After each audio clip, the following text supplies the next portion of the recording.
Hello po. Hi guys. Gusto ko lang ipakita sa inyo yung latest cat chain ng Japan na kung tawagin ay M-cat or 14 cat.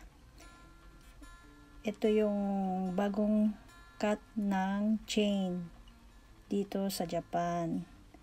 Tignan nyo po kung gaano siya kaganda.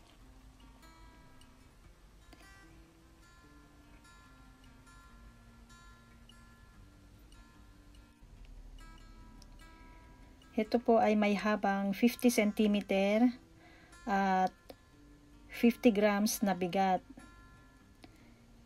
Ito po ay pang men's size talaga. Bagamat may mga babae din na gustong magsuot nito. Kaya pwede rin pong masabing unisex siya. Kaya guys, ito lang po ang aking vlog for today. Ang bagong cat ng Japan 14 cat or M-cat. This is 50 grams and 50 cm. Thank you. Hope you like it.